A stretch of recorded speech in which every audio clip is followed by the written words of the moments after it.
வணக்கம் லிஸ்போர்ட் நேயர்களே, நான் உங்க நிவாஸ். இன்னைக்கு நம்ம பார்க்க போறது செமிஃபைனல் 2 மேட்ச் ப்ரிவியூ. மேட்ச் நடக்க போறது பாகிஸ்தான் லாகூர்ல. லாகூர் கடாஃபி ஸ்டேடியம்ல மேட்ச் நடக்குதுன்னு அங்க இருக்கிற ஃபேன்ஸ் என்ன எக்ஸ்பெக்ட் பண்ணுவாங்க? ஒரு பச்சை சட்டை போட்டிருக்கிற டீம் ஜெயிக்கணும்னு அவங்க எதிர்பார்ப்பாங்களா இல்லையா?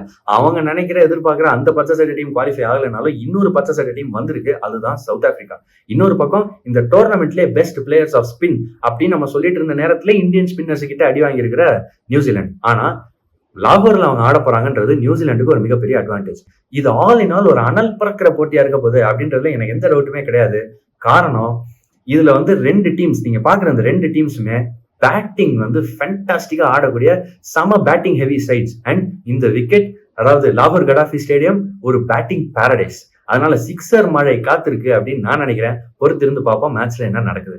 இதுல யார் ஜெயிப்பாங்க அப்படின்றத பாக்குறதுக்கு கொஞ்சம் டீப்பர் அனாலிசிஸ் பண்ணுவோம். இந்த ரெண்டு டீம்ஸையும் கம்பேர் பண்ணுவோம்.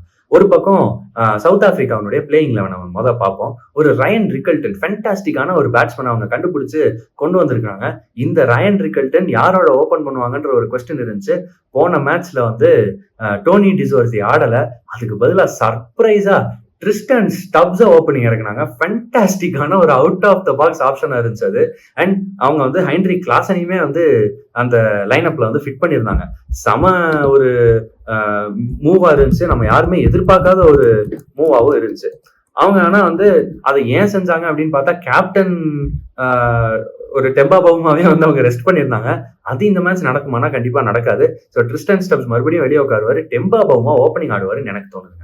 Temba Bavuma and Ryan Rickelton opening இறங்கி, Rassie van der Dussen at 3, Aiden Markram at 4, Heinrich Klaasen at 5, number 6ல ஒரு கில்லர் மில்லர் உள்ள வருவாருன்னு நான் நினைக்கிறேன். 7ல மை ஃபேவரட் மார்க்கோ யான்சன். மறுபடியும் சொல்றேன், இந்த கேம்ல சவுத் ஆப்பிரிக்கா ஜெயிக்கிறதுக்கும் அவர் தான் கீயா இருப்பாரு.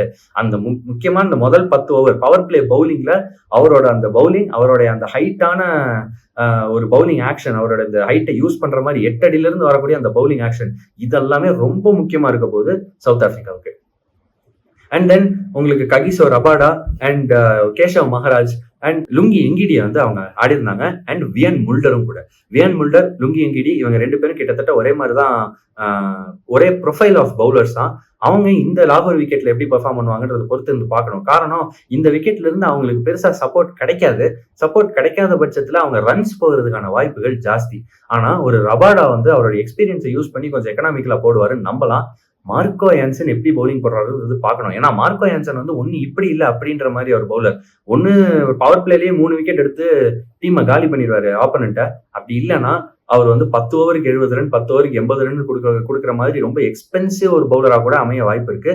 மேட்ச் லாகூர்ல நடக்குதுன்றப்ப எப்படி மேட்ச் போகுது, இவருக்கு எந்த மாதிரியான ரிதம் அன்னைக்கு கிடைக்குது அப்படின்றத கண்டிப்பா பொறுத்து இருந்து பார்க்கணும்னு நான் நினைக்கிறேன். சவுத் ஆப்பிரிக்கா ஓவரால் ஒரு பேலன்ஸ்டு சைட், நல்ல பேட்டிங் வச்சிருக்காங்க, டவுட்டே கிடையாது. பவுலிங் அப்பப்போ கேள்விக்கு உள்ளாகி இருக்கு அப்படின்னு நான் சொல்லுவேன். அவ்வளோ எக்ஸ்பீரியன்ஸோ இல்ல அவ்வளோ கன்சிஸ்டன்சியோ அந்த பவுலிங் காட்டல அப்படின்றது அன்பார்ச்சுனேட் ட்ரூத் சவுத் ஆப்பிரிக்காவை பொறுத்த வரைக்கும். ஆனா இன்னொரு பக்கம் இருக்கிறது நியூசிலாண்டுங்க. கன்சிஸ்டன்சினா அது நியூசிலாண்டு தான், ஃபீல்டிங்னாலும் அது நியூசிலாண்டு தான். பேட்டிங்ல ஸ்பின் விளையாடுற அந்த டெக்னிக், மிக முக்கியமா ஸ்வீப் ஷாட் ஆடுறதுனாலும் அது நியூசிலாண்டு தான். இவ்வளவு சூப்பரா ஆடிட்டு வர இந்த டீம், எனக்கு என்னமோ இவங்களுக்கு ஒரு சின்ன எட்ஜ் இருக்கு. இந்த மேட்ச் நியூசிலாந்து ஜெயிக்கிறதுக்கான வாய்ப்பு சவுத் ஆப்பிரிக்காவை விட அதிகம் அப்படின்றது என்னுடைய பார்வை. ஏன் அப்படின்னு கேட்டீங்கன்னா, அவங்களுடைய 11 பார்ப்போம். ஒரு ரச்சின் ரவீந்திராவும் வில் யங்கும் தான் போன மேட்ச் ஓபன் பண்ணாங்க. டேரில் மிச்சல் நடுவில் ஆடினாரு மிடில். துபாயில அவருக்கு பெருசா பேட்டிங் வரல அப்படின்னாலும் இந்த விக்கெட், லாகூர் விக்கெட்ல மறுபடியும் அவங்க டேரில் மிச்சல் தான் ட்ரஸ்ட் பண்ணுவாங்கன்னு நான் நினைக்கிறேன். நம்பர் 3ல கேன் வில்லியம்சன் இந்தியாவுக்கு அகைன்ஸ்டா ஃபார்முக்கு வந்திருக்காரு. மறுபடியும் இப்ப லாகூர்ல போயிட்டு நல்ல பேட்டிங் விக்கெட்ல அவருடைய அந்த ஃபார்மை யூஸ் பண்ணி நிறைய ரன்ஸ் எடுப்பாரா மாட்டாரா அப்படின்றத பாக்குறதுக்கு நான் ரொம்ப ஆவலா காத்துட்டு இருக்கேன். அண்ட் டாம் லேத்தம், என்னுடைய favourite out of this batting லைனப்னே சொல்லலாம். டாம் லேத்தம் அந்த ஸ்பின்னுக்கு அகைன்ஸ்டா ஸ்வீப் ஷாட் ஆடுறது, ரிவர்ஸ் ஸ்வீப் ஆடுறதுன்றதுல கிங்கா இருக்காரு. ஃபேண்டாஸ்டிக்கா பேட்டிங் ஆடி இருக்காருன்னு சொல்லணும். அண்ட் இந்த டாம் லேத்தமுக்கு சப்போர்ட்டா அடுத்து வரப்போறது பாயும் புலி கிளென் பிலிப்ஸ். பாஞ்சு கேட்ச் பிடிக்கிறது மட்டும் இல்லாம இவரோட பேட்டிங்லயும் ஒரு அக்ரெசிவ் அட்டாக்கிங் நேச்சர் இருக்கும்.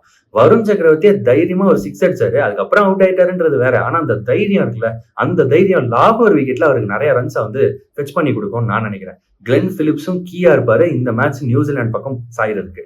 அதுக்கப்புறம் பாத்தீங்க அப்படின்னா அவங்க கிட்ட நிறைய ஆல்ரவுண்டர்ஸ் இருக்காங்க. ரொம்ப டீப்பான பேட்டிங் லைனப். யாரெல்லாம் பாத்தீங்கன்னா ஒரு மைக்கேல் பிரேஸ்வெல் செமையா ஆடக்கூடிய ஒரு நல்ல பேட்ஸ்மேன் அவரு. But is known for his off spin. அவர் வராருன்னு பார்த்தா அடுத்து வந்து மிச்சல் சாண்ட்னர், அவராலையும் பேட்டிங் ஆட முடியும். இந்த மாதிரி நிறைய நல்ல ஆல்ரவுண்டர்ஸ் வச்சிருக்கிற ரொம்ப டீப் பேட்டிங் லைனப் இருக்கிற ஒரு டீமா தான் நான் வந்து நியூசிலாண்டை பாக்குறேன். கைல் ஜேமிசன் வரைக்குமே பேட்டிங் அவங்களால வந்து ஆட முடியும். அண்ட் தென் அவங்க கிட்ட ஒரு மேட் ஹென்ரி, சூப்பரான ஸ்விங் பவுலர், ஏர்லியான் பால ஸ்விங் பண்ணக்கூடிய மேட் ஹென்ரி அண்ட் வில் ஓரார்க் என்னமா போடுறாருங்க ஃபாஸ்ட் பவுலிங். அந்த மிடில் ஓவர்ஸ்ல சூப்பரா போடுறாரு. மிடில் ஓவர்ஸ்ல நல்லா போடக்கூடிய ஃபாஸ்ட் பவுலர்ஸ் ரொம்பவே கம்மி, ரொம்பவே ரேர் ஓடிஐ ஃபார்மேட்ல. அவங்க வந்து ஐதர் ஒரு நேத்தன் எல்லிஸ் மாதிரி ஸ்லோவர் பால் போடக்கூடிய ஒரு ஃபாஸ்ட் பவுலரா தான் இருப்பாங்க. ஆனா இந்த மாதிரி எக்ஸ்பிரஸ் பேஸ் போட்டு அந்த மிடில் ஓவர்ஸ்ல சூப்பரா போடக்கூடிய ஒரு பவுலர்ன்றதெல்லாம் வந்து சில வருஷம் முன்னாடி ஹாரிஸ் ரஃப் கிட்ட அந்த பெரிய எதிர்பார்ப்பு இருந்துச்சு, அவர் அந்த மாதிரி ஒரு பவுலரா இருப்பாருன்னு. ஆனா அதுக்கப்புறம் ரீசெண்ட் டைம்ஸ்ல அவர் எவ்வளவு எக்ஸ்பென்சிவா இருக்காருன்றதெல்லாம் நம்ம பார்த்திருக்கோம். வில் ஓரார்க் ஆனா அந்த மாதிரி இல்லாம நல்ல ட்ரெஜெக்டரியில அவர் கரியர் போகும் அப்படின்னு நான் நம்புறேன். நல்ல கரியர் இருக்கு அவருக்கு. Let us see how it goes. இந்த மேட்சை பொறுத்த வரைக்கும் வில் ஓரார்க்கு ரொம்ப முக்கியமா இருப்பாரு. ஏன்னா சவுத் ஆப்பிரிக்கன் பேட்ஸ்மேன்லாம் பேஸ் நல்லா ஆடுவாங்க. அவங்களுக்கு அகேன்ஸ்டா இந்த வில் ஓரார்க் எப்படி பெர்ஃபார்ம் பண்றாருன்னு பாக்குறதுக்கு எனக்கு ரொம்ப எக்ஸைட்டிங்கா இருக்கு. நான் செமையா வந்து வெயிட் பண்ணிட்டு இருக்கேன் அப்படின்னு சொல்லலாம்.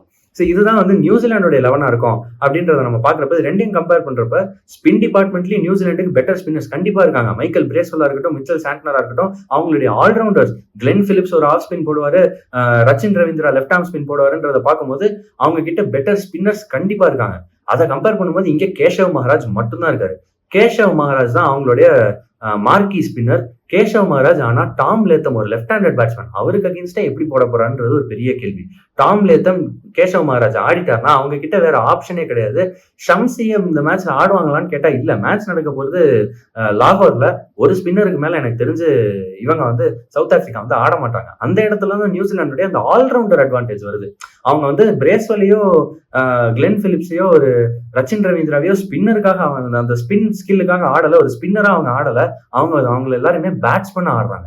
அதை பார்க்கும்போது அத்தனை பவுலிங் ஆப்ஷன் இருக்கிற நியூசிலாண்டுக்கு செம பிளெக்சிபிலிட்டி இருக்கு. இன்னொரு பக்கம் ஃபாஸ்ட் பவுலிங் அப்படின்னு பார்த்தா ரெண்டு டீமுமே ஈவனா இருக்குன்னு நான் சொல்லுவேன். இந்த பக்கம் கைசர் ரபாடானா, இந்த பக்கம் மேட் ஹென்ரி. ஆனா அந்த வில் ஓரார்க் அவருடைய பவுலிங், இந்த பக்கம் மார்க்கோ யான்சன், இவங்க ரெண்டு பேருமே லைக் டு லைக் தான். ஆனா இவங்க ரெண்டு பேர்ல யாரு பெட்டரா பெர்ஃபார்ம் பண்ண போறாங்க அப்படின்றத பாக்குறதுக்கு ரொம்ப அவலா நான் காத்துட்டு இருக்கேன். வீக்னஸஸ் அப்படின்னு பார்த்தா ரெண்டு டீம்ஸுக்குமே வந்து ஸ்லைட் அந்த லோவர் மிடில் ஆர்டர் வீக்னஸ் இருக்குன்னு நான் சொல்லுவேன். ஆனா சவுத் ஆப்பிரிக்கா அந்த ஒரு டிபார்ட்மெண்ட்ல கொஞ்சம் பெட்டராகவே இருக்காங்க. நேம்ஸ் கன்சிடர் பண்ணும்போது ஆன் பேப்பர் ஒரு மில்லரா இருக்கட்டும், ஒரு ஹைன்ரி கிளாசனா இருக்கட்டும், வேற லெவல் பேட்ஸ்மேன். பிரச்சனை இந்த டோர்னமெண்ட்ல நம்ம அவங்க கிட்ட இருந்து பெரிய பெர்ஃபார்மன்சஸ் இது வரைக்கும் பார்க்கல அப்படின்றது மட்டும்தான். ஆனா நியூசிலாண்டோடைய லோவர் மிடில் ஆர்டருமே வந்து ஸ்லைட்லி வீக் தான். அது வந்து டெஸ்ட்டும் பண்ணியிருக்காங்க. இந்தியாவுக்கு அகேன்ஸ்டா டெஸ்ட் ஆனப்ப சாண்ட்னர் தவிர வேற யாரும் ரன்ஸ் அடிக்கலன்றது அவங்களுக்கு லைட்டா கவலையா இருக்கும். ஆனா டாப் ஆர்டர்னா ரெண்டு டீமுமே சூப்பரா இருக்கு. ஆல் இன் ஆல் பார்த்தா ஒரு ரொம்ப க்ளோஸ் மேட்சா இருக்கு. பட் எனக்கு என்னமோ அந்த பேலன்ஸ், டீம்னுடைய பேலன்ஸ் அப்படின்றத பார்க்கும்போது நியூசிலாந்து வந்து இந்த மேட்சை ஜெயிக்கும்னு நான் நினைக்கிறேன். மறுபடியும் இன்னொரு இந்தியா வர்சஸ் நியூசிலாந்து ஃபைனல் துபாயில நடக்கும் அப்படின்றதுதான் என்னுடைய கருத்தா இருக்கு. பொறுத்திருந்து பார்ப்போம். ஃபைனல் யார் ஆட போறாங்க அப்படின்றத, இந்த மேட்ச் யாரு ஜெயிக்க போறாங்க அப்படின்றத, ஸோ இந்த மேட்ச் யார் ஜெயிக்க போறாங்க, ஃபைனல் யாருக்கும் அப்படின்றத கமெண்ட்ல சொல்லுங்க. அண்ட் அடுத்த வீடியோல நான் உங்களை வந்து சந்திக்கிற வரைக்கும் please like, share and subscribe. Thank you.